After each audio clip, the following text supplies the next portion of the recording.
role in which he has been at the forefront of several transformative national security and foreign policy initiatives. Dear all, with great pride and privilege, please join me in welcoming a statesman, a strategist, and a sentinel of national interest, Shri Ajit Doval, to the 62nd convocation of IIT Madras. Thank you.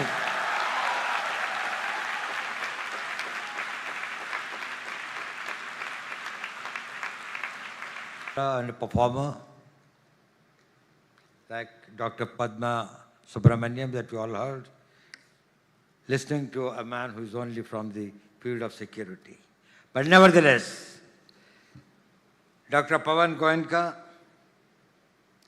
Chairman of the Governing Council of the prestigious Indian Institute of Technology, Madras, greetings to you on the award of your Padma Award, which you richly deserve. Your contribution to the country is great. And it's also a matter of pride that you're also a former IITian. Dr. V. Kamakoti, Director of IIT, whom I hold in one of the highest esteems, and whose contribution to, not only to the institution and to the discipline of engineering and technology, but to the nation at large, has been tremendous. My association with him now for nearly a decade has been stupendous. And I'll tell you that in very, very difficult times, he had held our hand and has continued to guide and give us a lot of comfort and a lot of support. Esteemed members of the Senate, members of the staff, graduating students and their families, distinguished guests, ladies and gentlemen, I really feel honored and delighted to be here at this hallowed institution of a great reputation, which has got the first of many kinds to its credit, whose contribution, whose pioneership, whose new initiatives has been of a great value to this nation. I must say that to be here on this very solemn occasion is a matter of great privilege for me. I also take this opportunity to congratulate all the young graduates, the most fortunate ones, the one in the history of this nation, which I'll tell you why, that why you are the most fortunate generation of in last 1,000 years of India's history. And once again, I'm also grateful to the director who invited me here. Gentlemen, firstly, you should all be very proud that you belong to an institution of which tomorrow you will be the alma mater, the Indian Institute of Technology, Madras, which has produced 48,000 graduates like you who have served the nation and has made a great name for themselves and for their country. What you have achieved is great. You have proven intelligence, dexterity, commitment, by which you have been able to achieve, which very few in this country aspire and are able to achieve it as a reality. You also have got a great future ahead. There's no doubt about it. The world is before you to succeed. The point is whether you will be able to intertwine your growth and progress with something beyond you. Will you be able to contribute to the society, to the country, to the civilization to which you owe a lot? When Director Kamakoti asked me to be here, obviously I was quite reluctant. I never make public appearances. As Dr. Goenka just told me, first time I'm seeing you anywhere in a public platform in last 7 years. I don't know when was it that it was the last 7 years. But normally, I never go. But firstly, my respect for Professor Kamakoti is one thing. But secondly, I had a very small message to give to you. And I thought that I will take this opportunity to convey a very small message. But before that, I will have to provide you a perspective.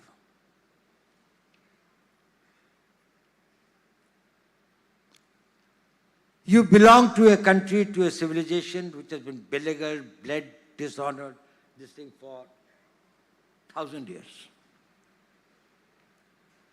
We have suffered a lot. Our ancestors have suffered. Our pitras, as we call them, I do not know how much of the humiliation, deprivations, hardships they have undergone to keep the civilization alive, to keep this notion of the nation alive. Nation is different from a state. India as a nation had existed for millenniums. It may be a new state.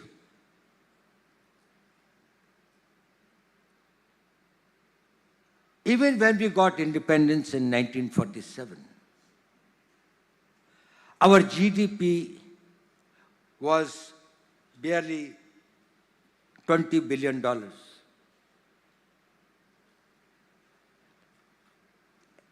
Less than 1.9% of what it is today.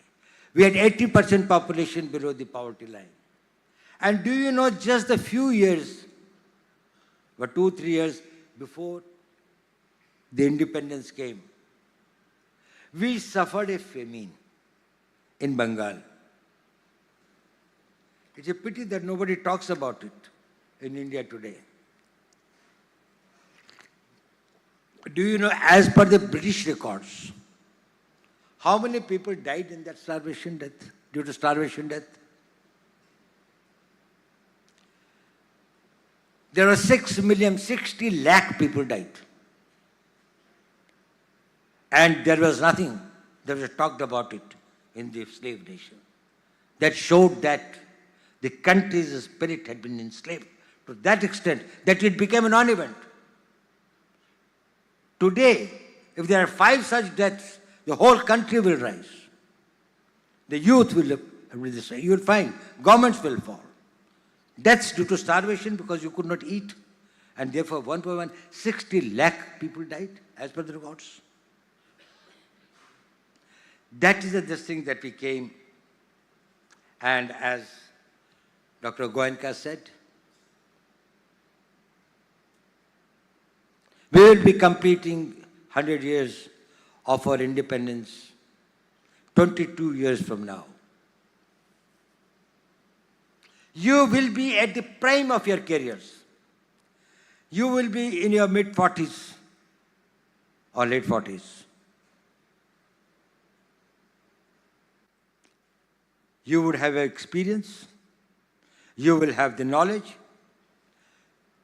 You would also have the personal stability, financial stability, family stability, social stability by that time. And still you will have many decades to contribute and work. What will be that India like? Let us visualize. Dr. Goenka said we'll have a GDP of 32 trillion, as against probably 4.1 today. About 8 times of the present one. Our per capita income will be about $22,000 per head, per person, from 2,500 now. We will have working population of 1.1 billion people, highest in the world, which will be better educated, which will be highly skilled, which will be globally interconnected, and will also have the largest technical pool. In contrast, China will have a squeezed 700 million, 23% less than what it is today. We will have the world's largest military force. At present, 1.9% of GDP of 4.1 trillion, we have got a budget of $77 billion. If it's a 32 trillion economy, and even if we spend only a substantially low percentage of 1.9% of our GDP, we will have a defense budget of 700 crores. We will be world's one of the biggest global markets because we will have a burgeoning middle class. And as having a unique geopolitical situation, demography, soft power, international connectivity, and the civilizational strength and the spiritual strength that Dr. Padma Subramanianji just told us and enlightened us about. You will be a tremendous power. Do you think so? Well, I think so. But there is the X factor. And that X factor is going to make a difference, and I have come to tell you only about that. Whether it is in defense, whether it is in manufacturing, whether it is in our socio-economic development, whether it is in any field, there is one factor that is going to make a difference, and that is you. Both as individually and collectively. Next 22 years, what you do and what you contribute, with what mindset and with what passion you live the life, that will determine what will happen to this nation. This is technology. If we have the technology, if we can surpass the technology, if we can meet the challenge of technology, if we have the technology warriors, we will be able to achieve not this, but much beyond it. But if we fail here, you miss it for many centuries to come.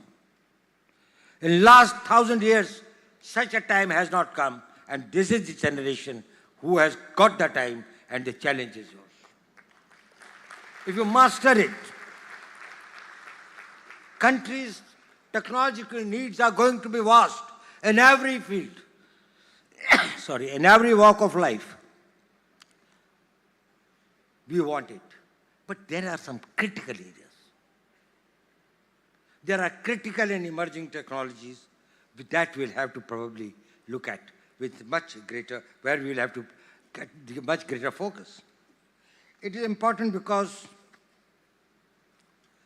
our needs are multiple and diverse. But every nation has got some core needs. And first need is survival. You can have everything in the world. That will mean nothing if you don't survive. And we are in the business of saying that even if I perish, the country survives. If you become the technology warriors, you may perish, your technology must survive, the nation may survive. The debt that we owe to our ancestors, we are able to avenge our history.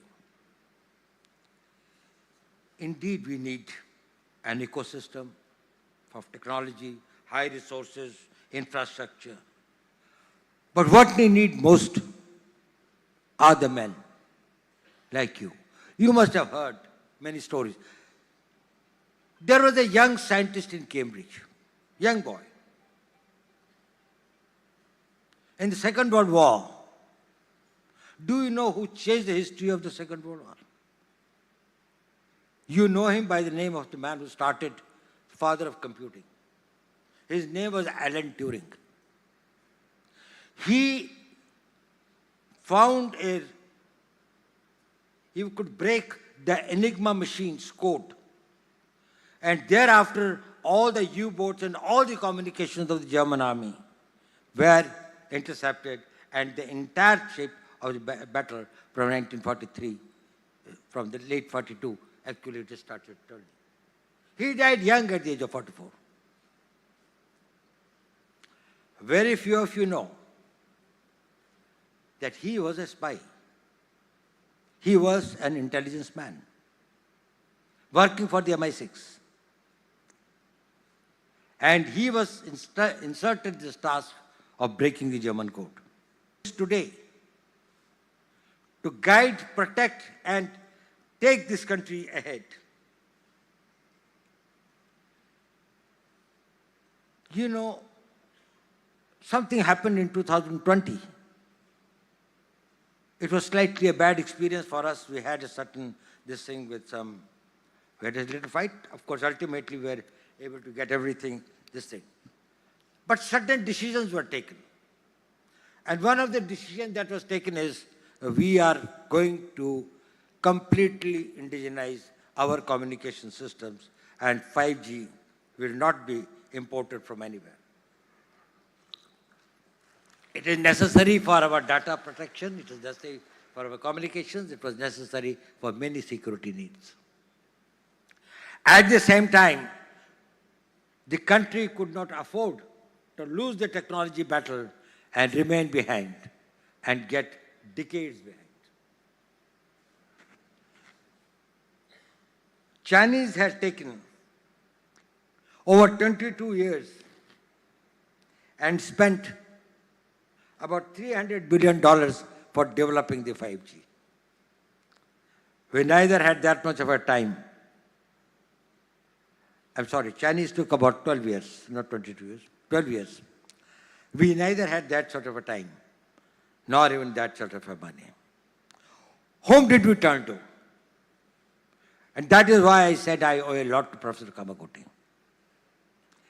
We came and we talked with him. We wanted trusted sources. We wanted the system along with the private sector to work out. And within about 2.5 years, India was totally indigenous. And today's 5G, there's nothing foreign in that. And we owe it to your IIT. We owe it to our private sector. We owe it to others. All contributed a lot. Today, it ensures, Professor Kamakoti has put a system in place that when a screw that comes, that deals with anything which has got or which leads to the nation's security protection of the data protection or the anything that is, it comes from a trusted source. It's either made in India or it is something which is made by somebody who is very close to India. It comes from a trusted source. That concept was this thing when he said, how do we make our system totally insulated from any enemy influence and others? And we said that we will work for that. It looks small, but it is big. It is something that you have done a lot for doing that. Now, I was talking about that what could be the systems that would be important for us, which will be the game changers. You all know it, but I would like to emphasize it. Artificial intelligence is one of the great game changers. It took roughly 4.5 million years for a man to invent fire, which was one transformative technology. Fire changed the whole concept of the world, the way the man lived. Another 2 lakh years, this thing, the wheel.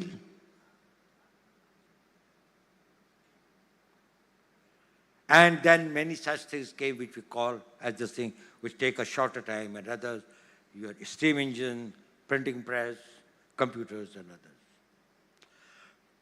The rate at which it was changing, the world was changing. Artificial intelligence is going to change the world every year at that rate. It will become unrecognizable from everything that we do today. Is probably changed. And its applications will be diverse. It's not only required for your research and development, for machine learning, for large language models, for defense, robotics, medical, finance, anywhere. If India is able to lead and develop, make it a focus point, that this is one area that we have to develop.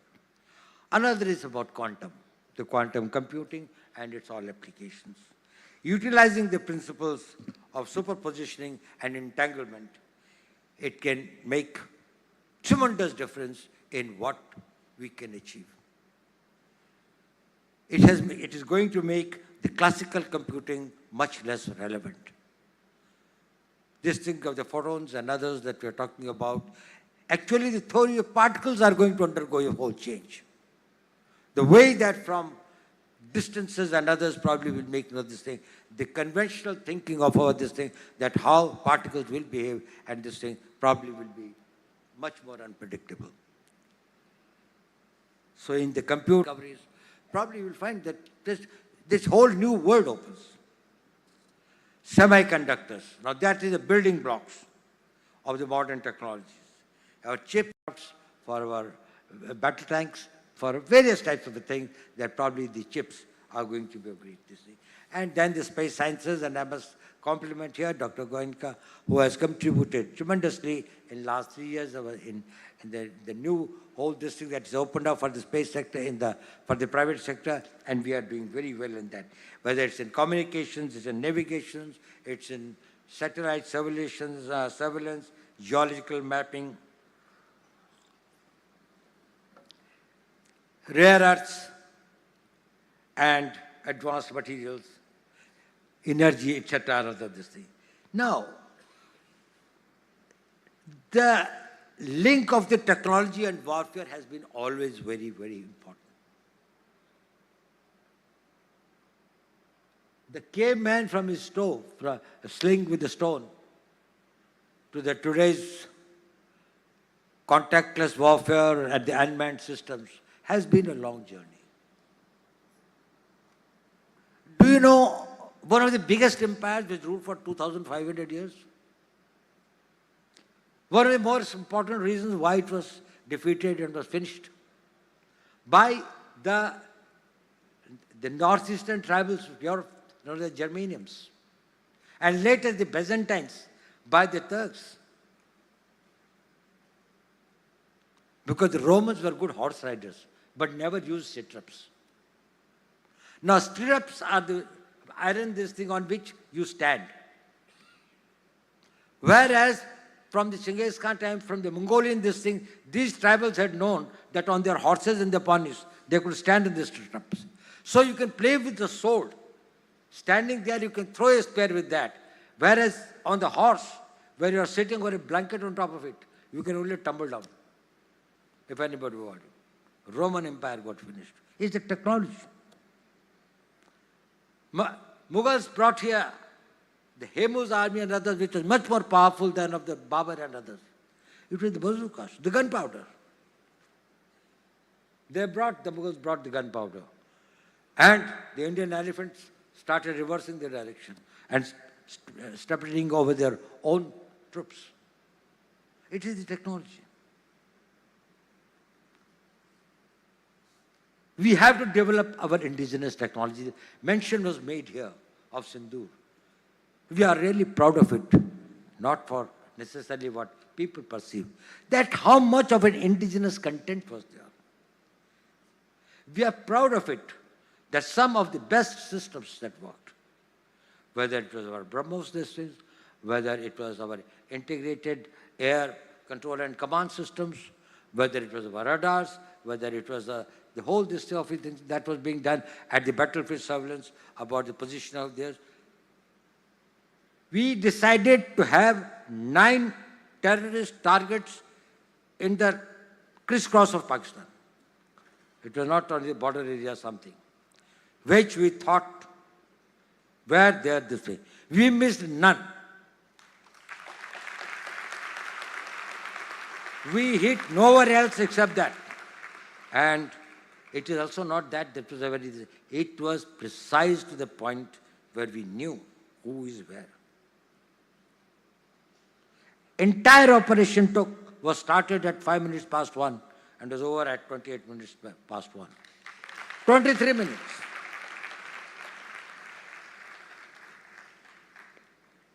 Thereafter, a lot of things are said that this thing, foreign press and all these things, they said Pakistan did that and this. You tell me one photograph, one imagery. In, these days, these imageries are from the satellites all over the world. They are this thing, which shows any Indian damage being done, even a glass pane having been torn. Forces will be knowing what's happening in this thing, but I am just telling, they brought out photographs, they wrote this thing, the New York Times put out this thing. Only imagery they said, 13 air bases of now and now, before 10th May and after 10th May. Whether it was in Sargoda, or it was in Rahim Yar Khan, or it was in Chaklala, or it was in Rawalpindi, air bases, including the Bellary, where they have got the AVAX, the warning control systems. Now, I want to send to you, you must meet him.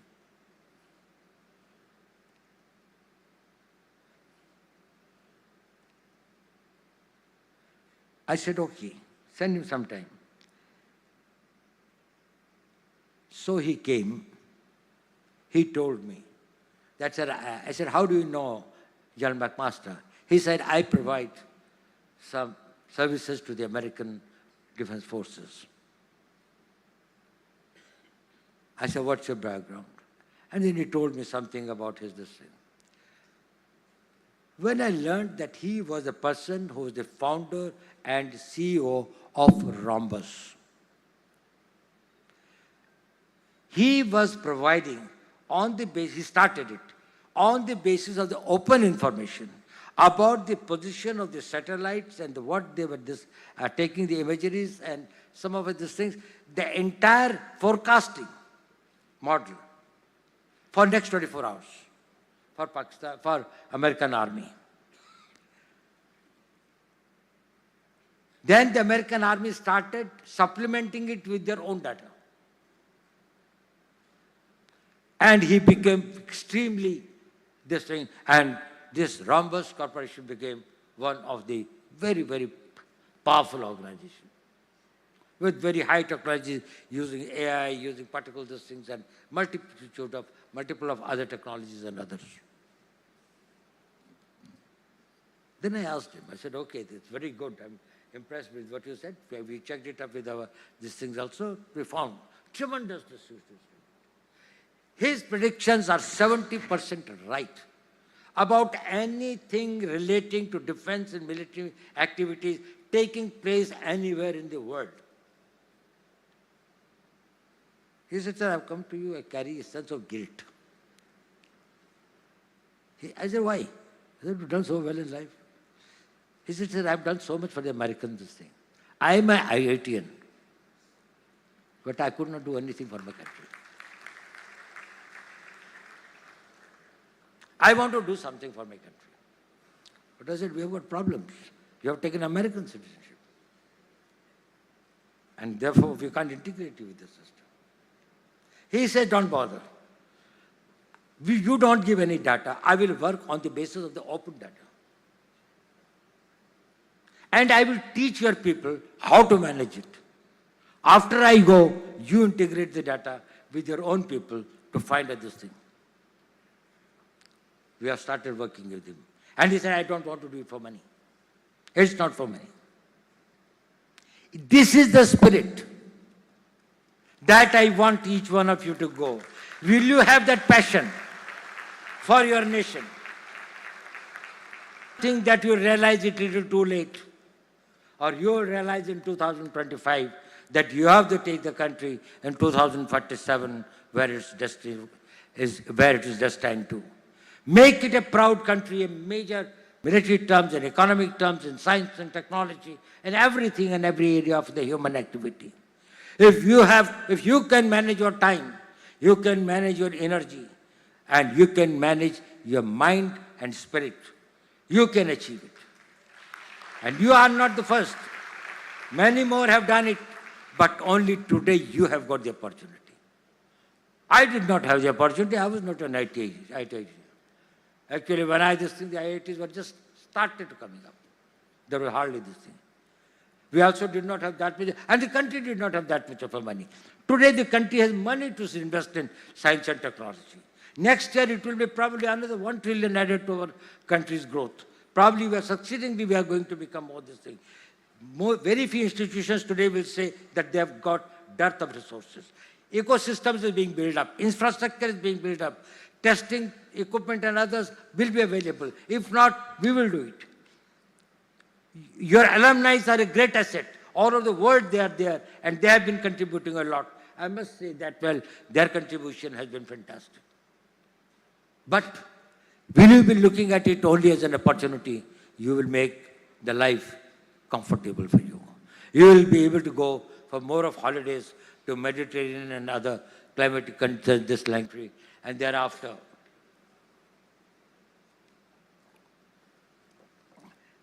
You can call that life successful. I will tell you one small incident before I conclude. During Second World War, in the concentration camps, there were many Jews who were kept there. One of them was a psychiatrist, and very well from Austria, whom Hitler had this thing and others. When he started looking, and then he was shifted, he started feeling the people coming to concentration camps, many of them were punishing, some in 3 months, some in 5 months, some 6 months. But this man, since he was this thing and there are certain things against him, he was kept for a very long time, almost the whole duration of the war, about 4.5 years, about 4 years. And was shifted from one concentration camp to another concentration camp of the Jews and others.